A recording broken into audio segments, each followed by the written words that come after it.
La personne qui l'a recruté, enfin le directeur de l'époque était Franck Roulier, qui n'est plus là chez nous depuis quelques années. Il est venu me voir après et il m'a dit: «Ah, je vais embaucher ta fille et alors c'est pas parce que c'est ta fille, c'est parce que c'est quelqu'un de bien». Et là franchement, je n'oublierai jamais. Bienvenue dans Yaka, le podcast qui te fait oser. Un podcast proposé par Abeille Assurance. Je peux pas le faire. J'ose pas. Ouais, putain. Ah, je vais pas y arriver. Je peux pas le faire. Je peux pas le faire. Non, plus tard. Plus tard. Ah, Yaka Faucon. Yaka. Yaka. Yaka. Yaka. Yaka. Épisode numéro 8. Travailler dans la même entreprise que ma mère, je l'ai fait.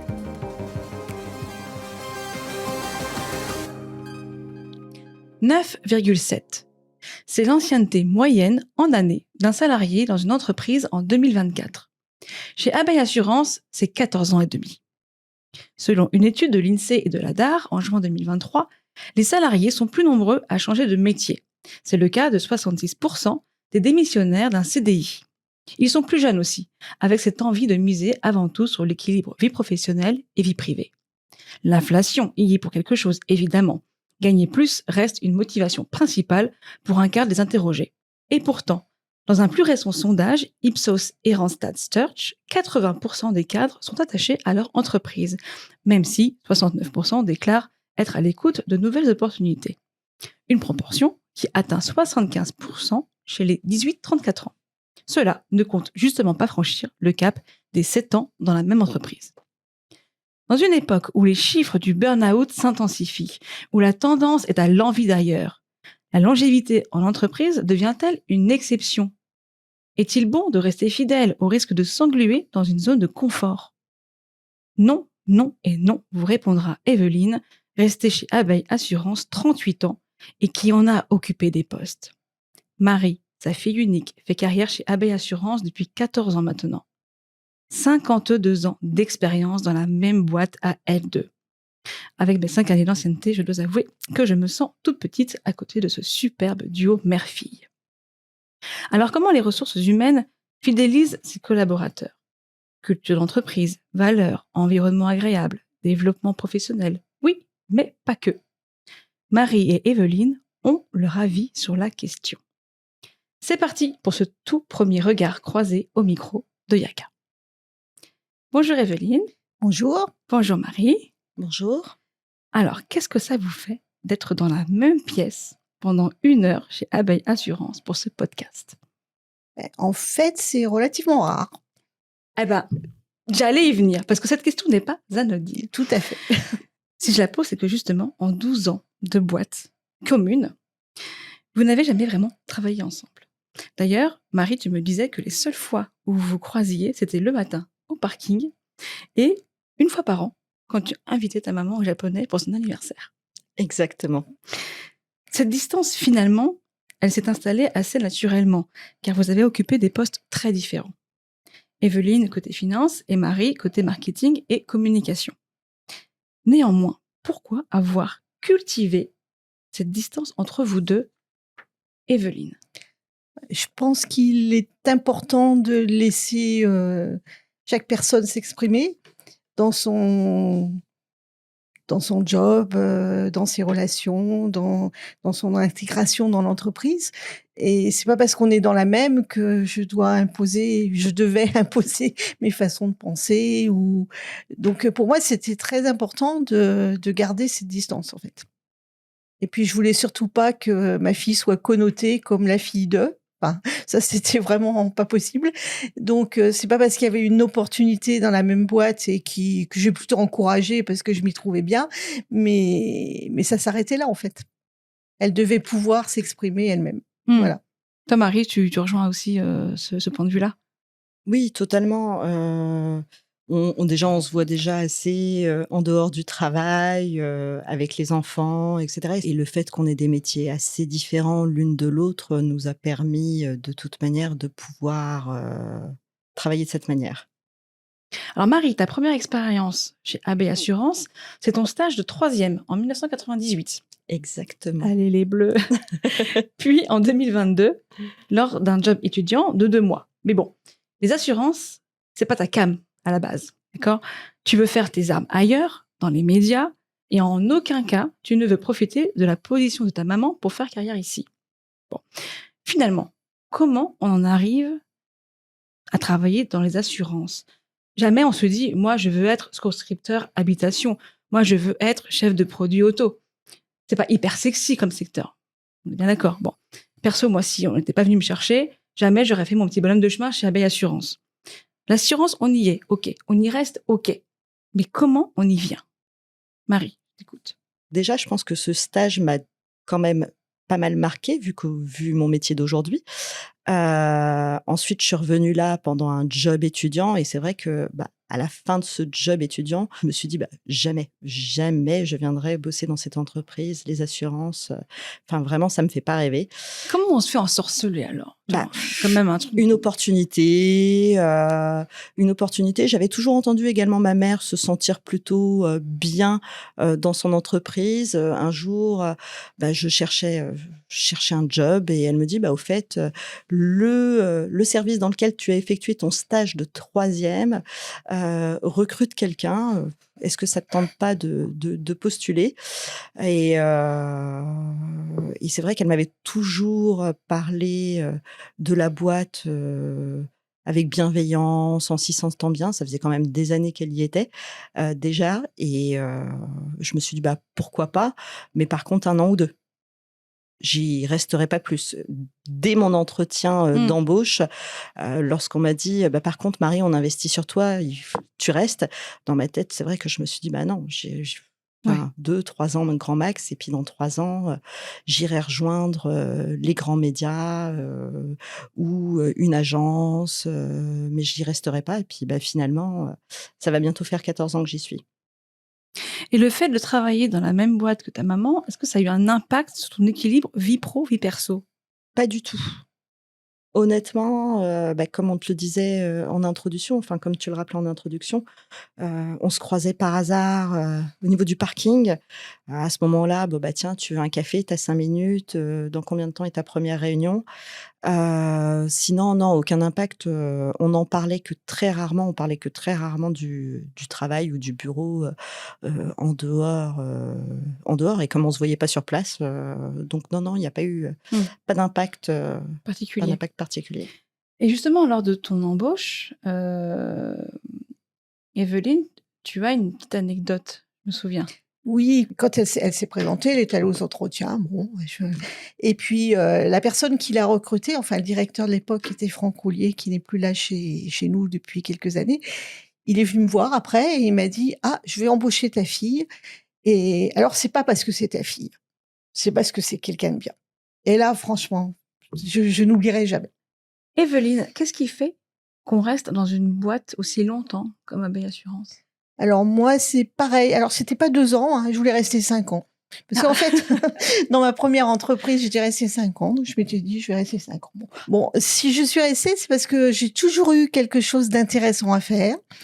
Quand ça devenait un petit peu moins intéressant, j'ai pu changer de poste, faire différentes choses, de l'actuariat, de la compta, des projets, enfin.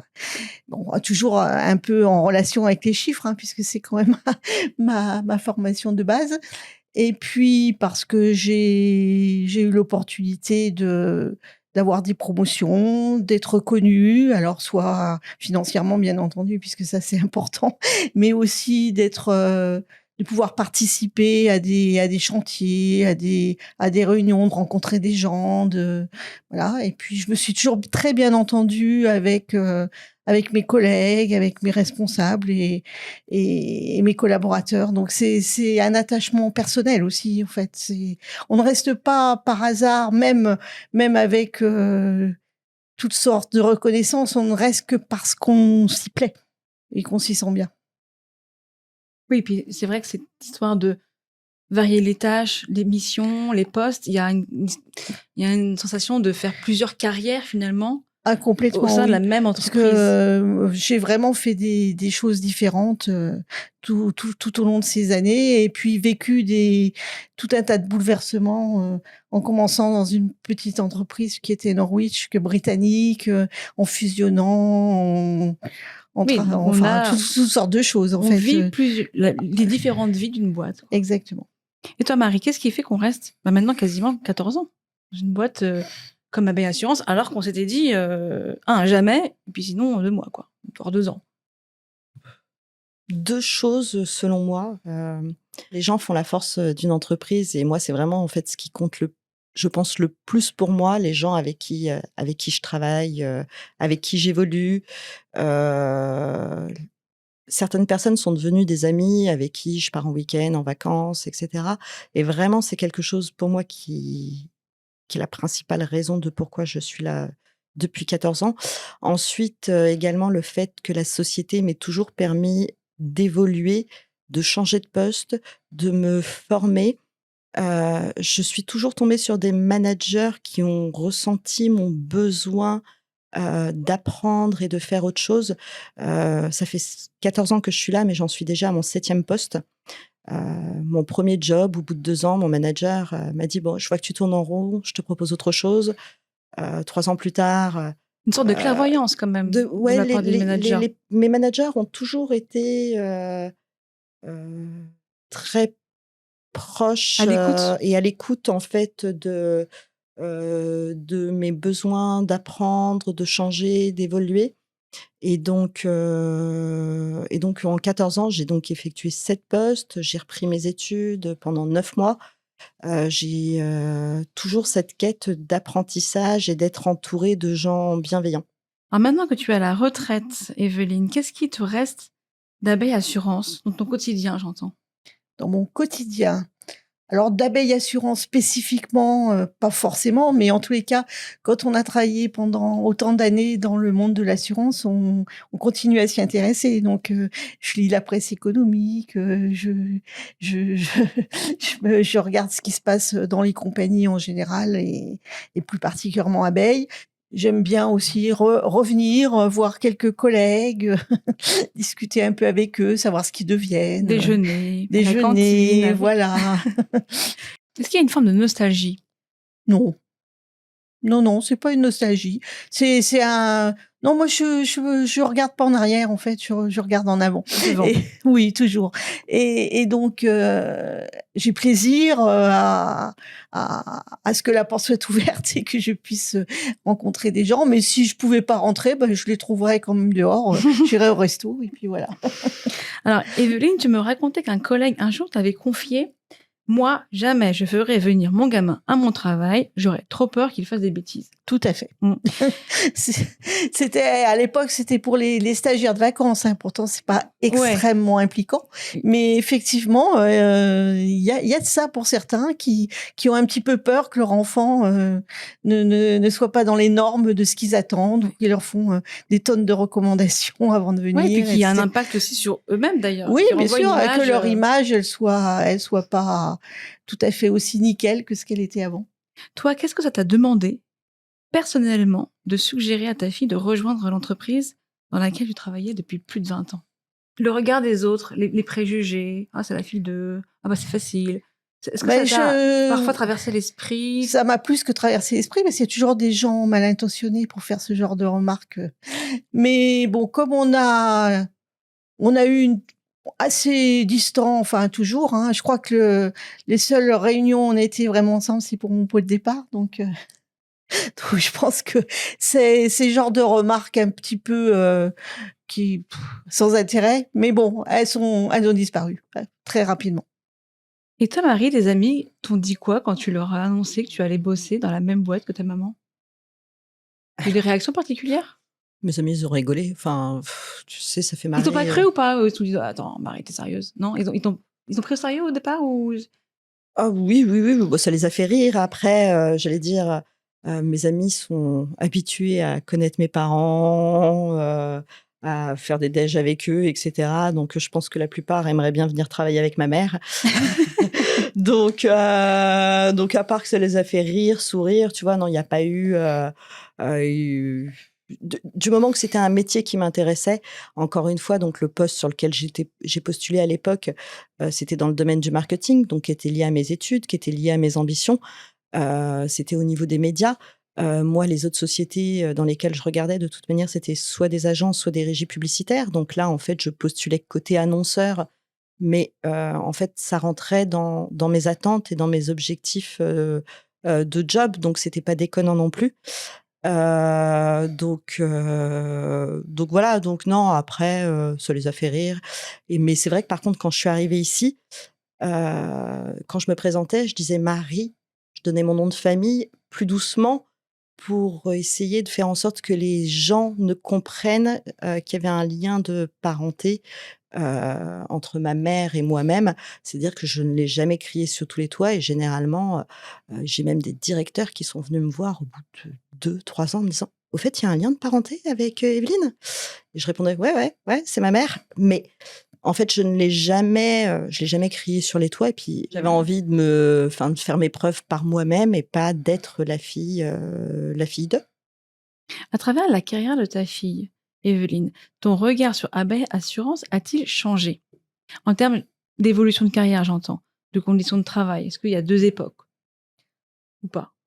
Ou alors est-ce qu'il y a plutôt une sorte de Bon, suite logique? indépendamment de ma fille, il y a plusieurs époques, hein, puisque comme je suis rentrée il y a quand même 38 ans.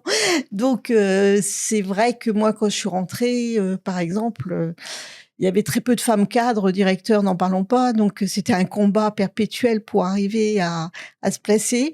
Bon, je pense que c'est quand même beaucoup moins vrai maintenant. Donc ça, je peux constater Tu ce été genre une de des choses. premières, d'ailleurs, à occuper des Ah postes, bah, quand j'étais à Norwich Union, j'étais la première femme directeur et Mmh. donc effectivement, il y avait cette espèce de revendication qui alors, il y a toujours une juste revendication pour les femmes et la nécessité d'être vigilant sur, sur l'équilibre, entre les hommes et les femmes dans le monde du travail. Pour autant, les choses ont beaucoup changé, par rapport à quand j'ai débuté. Aussi, bon, moi, j'ai fait plusieurs postes, mais c'est pareil, c'était difficile de changer parce qu'à l'époque, vous étiez catalogué dans un endroit, on vous trouvait bien où vous étiez et on poussait pas trop à ce que ça change. Là, il y a eu beaucoup, beaucoup de changements avec, on incite beaucoup plus à la mobilité, on aide plus les collaborateurs à changer, à poursuivre, à faire des cours. Enfin, c'est beaucoup plus simple aussi. Et puis, bon, je pense qu'on fait un peu plus attention aussi à l'équilibre, vie privée, vie perso, enfin vie Vie pro, vie pro, vie perso avec, tout un tas de possibilités qui n'existaient pas avant. En fait, avant, si vous disiez: «J'ai envie de travailler à temps partiel», on disait: «Bah, c'est pas la peine de venir, c'est que tu es pas intéressé par le travail». Donc c'est ça a quand même beaucoup changé. quel regard tu portes sur Marie? Je suis très fière d'elle. Tu l'avais déjà dit un petit peu avant? Comment? Tu l'avais déjà dit un petit Je peu suis pas avant? sûre. Ouais, pas sûr. Mmh. Et Non, toi, parce que Marie, quel est ton regard sur la carrière de ta maman? Moi, je suis impressionnée en fait, je suis impressionnée, par, sa combativité, par le fait qu'elle ait toujours le sourire, elle a eu un poste de directrice, première femme directrice dans l'entreprise, c'est une battante et aujourd'hui encore, heu, maintenant, en fait, les anciens collègues de ma mère savent tous que c'est ma mère, surtout suite au pot de départ à son pot de départ à la retraite et ils m'alpaguent tous dans les couloirs, «Bah, comment va ta mère? Tu sais, j'adorais ta mère, j'adorais bosser avec ta mère, j'ai appris tellement d'elle», donc Et ce donc pot de départ par Parlement, justement? ah! C'est vrai que je t'ai parlé d'une petite anecdote pendant Ouais. ce pot de départ. Je t'ai raconté les discours, de à l'époque, la responsable, de ma maman, donc Hélène Denis. Hélène Denis, membre de direction, qui a fait un discours, pour dire que Heu, normalement, en fait, un fleuve suit son cours et que par rapport à ma mère, c'est le fleuve qui se pliait et qui allait dans le sens de la volonté de ma mère. Tout ça pour appuyer sur sa force de caractère et voilà. Quelle qualité tu tiens de ta maman, tu penses? J'entends dans le cadre du travail. Heu alors il y a toujours cette idée de toujours, vouloir apprendre de nouvelles choses, la curiosité. Et je pense que elle et moi, même si, donc effectivement, comme elle le disait, bon, on n'est pas arrivés dans la société en même temps, on n'évolue pas dans les mêmes années, dans les mêmes, dans la même nécessité de faire ses preuves qu'il pouvait y avoir il y a 40 ans. Mais je suis assez travaillomane comme elle. Force de travail. Force de travail. Ouais. Quand je suis concentrée sur quelque chose, peut se passer n'importe quoi autour de moi. À fond. Alors, si vous aviez, pareil, toutes les deux, un seul conseil à donner à d'autres familles qui envisagent de travailler ensemble, qui n'osent pas, quel serait-il? Il faut oser. Il faut toujours oser. C'est le mantra de Yaka. Ta Marie, est-ce que tu auras un conseil? Mais tu sais, un truc pratico-pratique. Genre, mange pas la cantine avec. Non, parce que je pense que chaque relation est différente. Nous, on a décidé, mais même sans s'en parler, hein, en fait, vraiment, je pense qu'à aucun moment on a échangé sur le fait. Oui. Il n'y a pas eu de stratégie, quoi. Aucune stratégie, en fait. Je pense que mère-fille, on a sûrement pas mal de traits de caractère communs. On est arrivé et je te dis, à part quand on se croisait dans le parking, la question de à quelle heure est ta prochaine réunion, t'as le temps pour un café? Sinon, la question s'est pas posée. Mais donc oui, je suis assez raccord avec ma mère de dire qu'il faut oser et puis advienne. Prendre le risque, quoi. Voilà, prendre le risque. Merci à toutes les deux pour cet échange et ce partage. Quant à nous, on se retrouve bientôt pour un nouvel épisode de Yaka. Vous venez d'écouter Yaka, un podcast proposé par Abeille Assurance.